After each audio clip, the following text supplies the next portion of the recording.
Não há dúvida que invenções como as caravelas e os instrumentos de navegação alteraram profundamente os rumos da humanidade. Já a inserção da perspectiva deu uma nova visão às artes. Duas ideias foram fundamentais para a matemática: a criação do zero e o sistema decimal de numeração. Não seria exagero dizer que o zero nos pôs na Lua e está muito próximo de nos colocar em Marte. Curioso. Afinal, todo o avanço tecnológico parece estar assentado em ideias da matemática.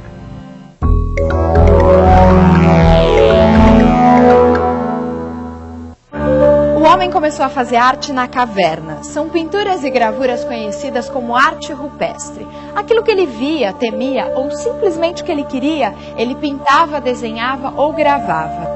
Uma das hipóteses que levantamos hoje é que ele fazia essa arte para espantar os fantasmas e dominar a natureza. Afinal, é muito mais fácil dominar um animal perigoso num desenho do que na realidade, não é? Hoje, quando não precisamos mais desenhar animais para dominá-los, ainda temos de espantar nossos fantasmas.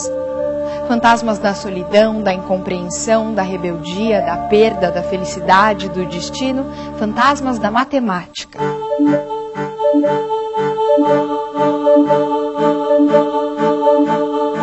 40.000 anos depois, da pintura das cavernas, ainda fazemos arte. Talvez pelo mesmo simples motivo. Fazemos arte porque somos humanos.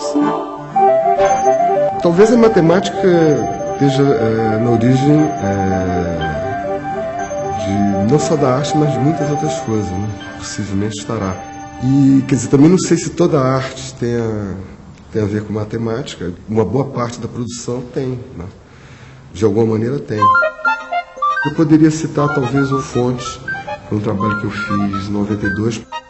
Para mim, quer dizer, essa peça, sobretudo, ela lida com a questão do número, ou seja, tem aí uma espécie de utopia de materializar talvez o mais abstrato dos conceitos, que é o conceito do número, quer dizer, é tornar plausível essa coisa tão imaterial, né? Esse trabalho, na verdade, ele me acompanha desde primário, ginásio, enfim, escola. E eu fazia como esses desenhos repetitivos, né, que você faz quando a aula está chata ou telefonando. Até que em 76, em Petrópolis, eu estava morando em Petrópolis, eu resolvi fazer isso no espaço. Quer dizer, peguei arame, em vez de desenhar, peguei um pedaço de arame e fui repetindo esse procedimento. E, quer dizer, depois de um certo tempo, eu verifiquei que essa era uma estrutura que, ao mesmo tempo que crescia no plano, ela crescia no espaço também. E, de fato, eu só fui achar alguma coisa diretamente ligada à ideia desse trabalho anos mais tarde, em 90, 91, me caiu na mão um livro do Feigenbaum, esse físico americano. Ele veio chegar a um conceito que hoje é reconhecido, que é o chamado coeficiente de universalidade. Mas justamente o conceito que o Feigenbaum utilizou foi o conceito de cachoeiras de bifurcações, né? Que é um conceito que eu acho muito bonito, assim, e de uma certa maneira tem a ver com esse trabalho. Só cheguei a essa possível explicação bem depois de ter feito.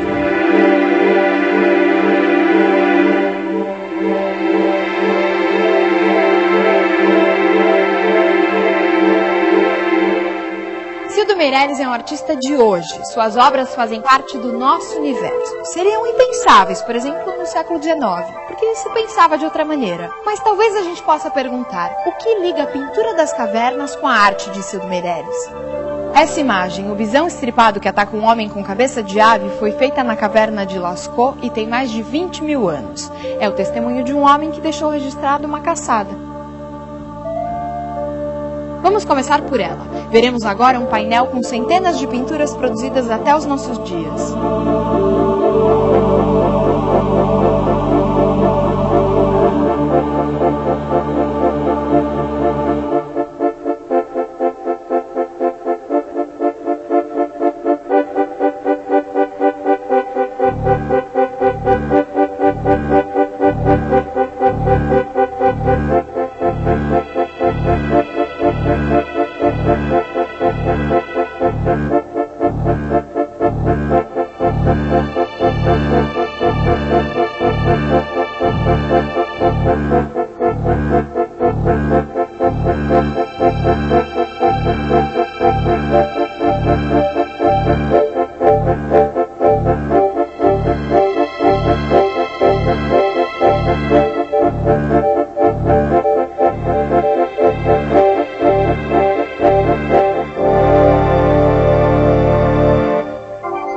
Vendo assim rapidamente, a gente consegue perceber uma evolução no jeito do homem fazer arte. A gente não consegue ver cada pintura, mas consegue captar uma forma que se transforma.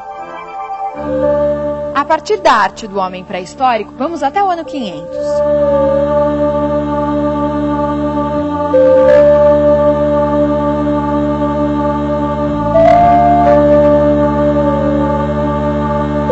Esse mosaico, A Pesca Milagrosa e a Vocação de São Pedro, está em Ravenna, na Itália. Ele mostra São Pedro e um pescador puxando a rede cheia de peixes no mar e em terra Jesus abençoa a pesca. Como na pintura da caverna, este é também um momento mágico, mas a maneira de representar é muito diferente. As formas são mais trabalhadas, há uma maior riqueza de detalhes. Quem elaborou esse mosaico não buscava a representação fiel da natureza, como é vista pelos nossos olhos. Ele pretendia manter vivo na memória das pessoas que fossem a essa igreja em Ravenna um episódio sagrado da história de Jesus Cristo. É importante lembrar que nessa época, 520 depois de Cristo, pouquíssimas pessoas sabiam ler e escrever. As imagens em toda a Idade Média foram a maneira mais eficiente que a igreja encontrou para transmitir seus ensinamentos.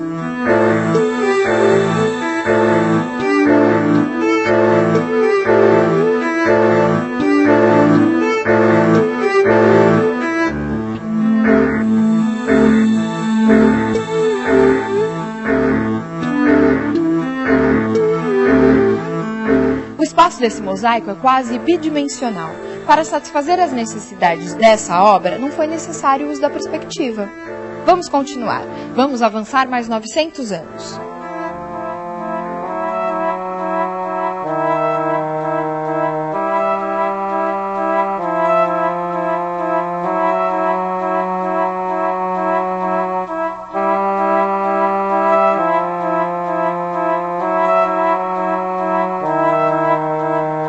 Neste quadro Milagre da Hóstia, pintado pelo italiano Paolo Cello em 1468, temos a clara intenção de representar a cena de maneira realista. Observem esse chão.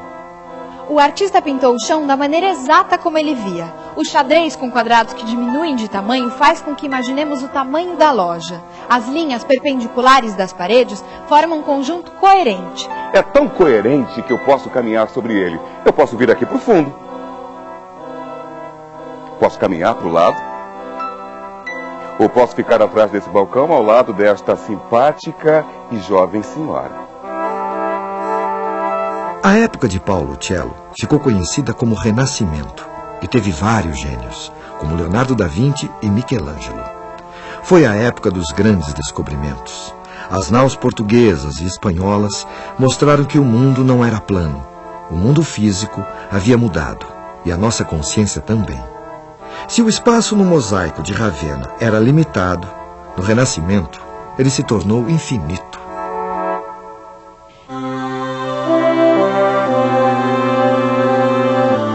Para isso, a arte buscou o auxílio da matemática, ao incorporar técnicas de geometria utilizadas para representar o espaço físico.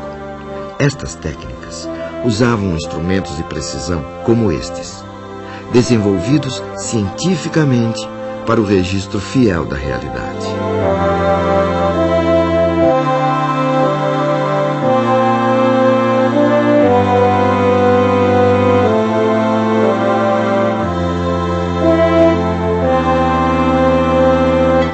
Mas não foram só as artes que, nessa época, se aproximaram dos procedimentos científicos.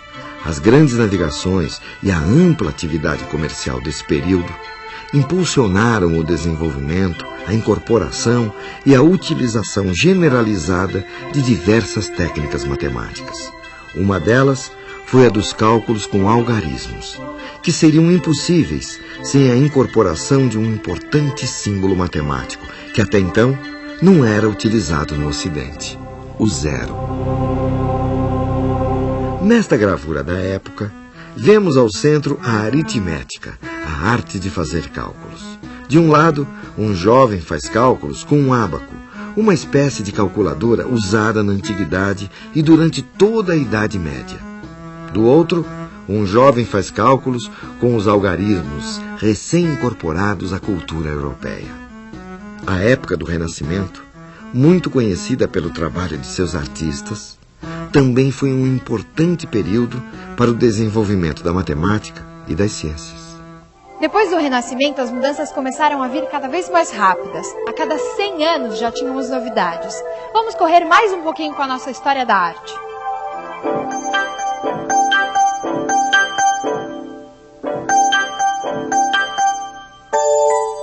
Esse é o quadro As Meninas, de 1656, do pintor espanhol Diego Velázquez. O espaço representado aqui ainda é o mesmo do Renascimento, o espaço tridimensional. Mas temos um jogo de olhares, onde o pintor tanto pode ser alguém para quem as pessoas pintadas olham, quanto pode ser aquele senhor, com um pincel na mão. E se for assim, para quem todos eles olham? Para mim? Para você? Se todos nós estamos olhando para você, talvez o pintor, quer dizer, o artista, seja você. E se você é o artista, quem pintou esta obra? Isso deixa a gente confuso e essa ideia de arte em um minuto me deixou fora do tempo. Mas, enfim, se você é o artista, o que é arte?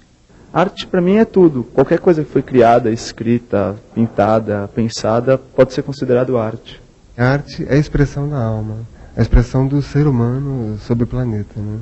Porque a arte é tudo que expressa emoção. Se existe emoção, existe arte e ela pode ser expressa de qualquer forma, falando, gesticulando, sorrindo, brincando, de qualquer maneira. Para mim é a melhor coisa do mundo. É o que eu gosto, é o que eu vejo no mundo, eu só vejo o mundo através da arte. Tudo que está acontecendo numa civilização naquele determinado momento é expresso na arte, por isso que existem vários tipos de arte. É impossível chegarmos a uma definição exata do que é arte. Mas é certo que existem artistas e seus trabalhos buscam, em geral, o que chamamos de sensação estética. Suas obras buscam tocar o coração dos que veem, emocionar, causar estranhamento, levar à reflexão. A maneira que eles encontram para isso varia em cada época. O do mundo mudam as formas de expressão.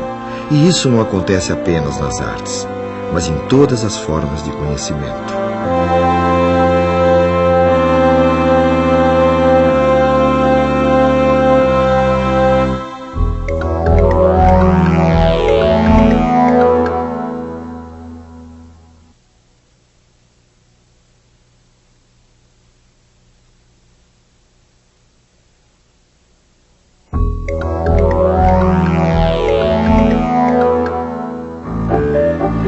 Partindo novamente do Homem das Cavernas, vamos agora até aos nossos dias.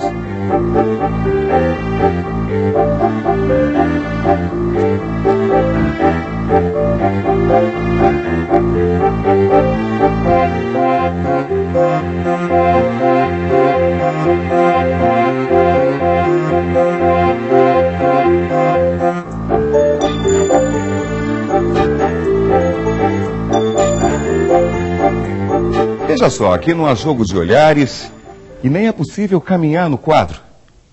Depois de registrar seus feitos nas paredes das cavernas, contar os episódios sagrados nos murais, esculturas e mosaicos, criar técnicas sofisticadas para retratar o que se vê, o homem chegou ao século XX buscando novas maneiras de se expressar. A essa altura, já está claro que a arte está em constante movimento. Mas e a matemática? Será que a matemática também muda com o passar dos anos? Vejamos, algumas aves e insetos possuem o que chamamos de senso numérico. Dentre os mamíferos, somente os homens também o possuem.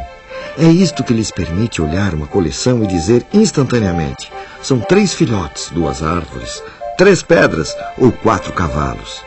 O senso numérico lhes permite apenas isso, precisar pequenas quantidades. Se as aves utilizam o senso numérico apenas para reconhecer, por exemplo, se um de seus filhotes desapareceu do ninho, o homem foi além. Desenvolveu um atributo bem mais eficaz: a contagem.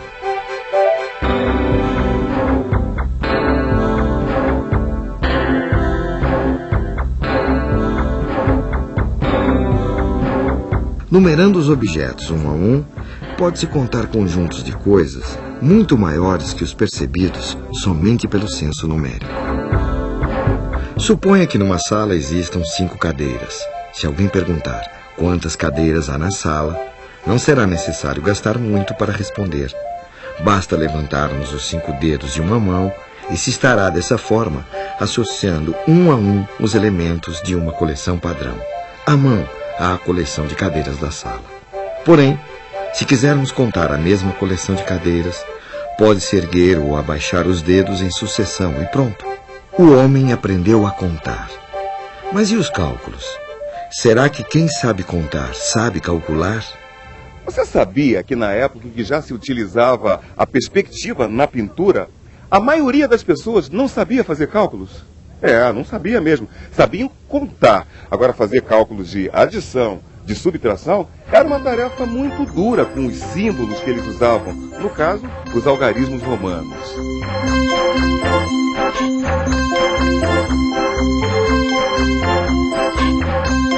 Veja só, hoje em dia ensinamos as crianças a somar, subtrair, dividir e multiplicar com a maior naturalidade. Há 400 anos atrás, a maioria dos homens que necessitavam fazer operações matemáticas, mesmo as mais elementares, recorriam aos ábacos. Alguns ábacos eram feitos com sulcos na areia. Mais tarde, se tornaram tábuas de madeira, divididas em colunas ou pequenas varetas, com pedrinhas furadas. Se quisermos somar 234 com 183, podemos utilizar o ábaco da seguinte forma: 4 unidades, 3 dezenas e 2 centenas. Ou seja, colocamos o 4 na primeira coluna, 3 na segunda e 2 na terceira. Agora, adicionando 3 unidades, 8 dezenas e 1 centena ao nosso ábaco, qual o resultado? Primeiro, colocamos o 3 na primeira coluna, o 8 na segunda e o 1 na terceira. E contamos quantas pedrinhas temos em cada coluna. Na primeira coluna temos 7 pedrinhas, na segunda 11 pedrinhas e na terceira 3 pedrinhas. É fácil perceber que 10 pedrinhas numa coluna equivalem a 1 pedrinha na coluna mais à esquerda. É o popular vai 1 que as crianças aprendem nas escolas. Temos então o resultado da nossa soma feita no ábaco: 7 na primeira coluna, 1 na segunda e 4 na terceira. 417. Lá na Roma Antiga, pessoas que sabiam fazer conta o faziam com o uso do ábaco e usavam os algarismos para registrar os valores. Você quer saber de uma coisa? Muito do que a gente acha natural hoje, algumas civilizações sequer imaginaram existir. Qual foi a maior invenção do homem? É o computador, né? A televisão.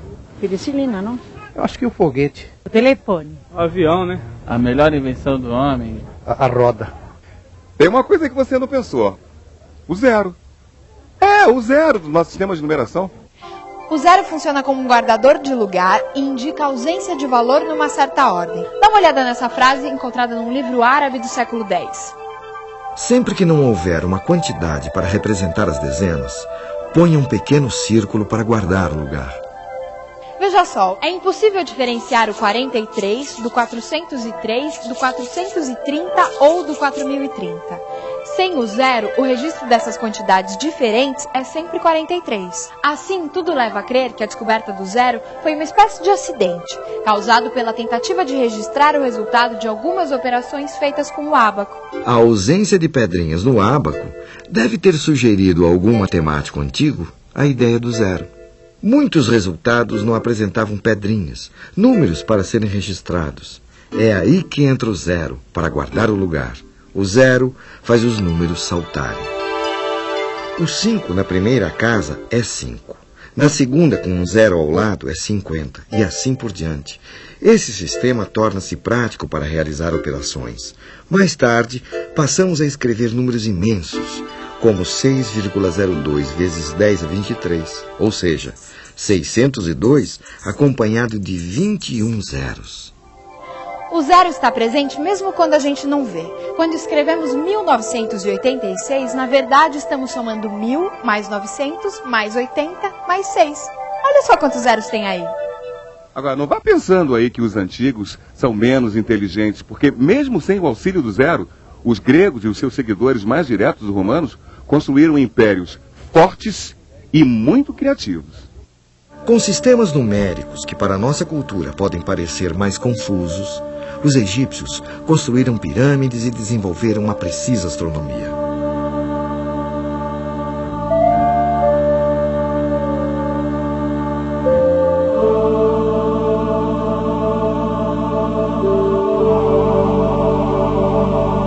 Da mesma forma, as civilizações pré-colombianas exibiram uma extraordinária cultura, foram grandes construtores e notáveis calculistas.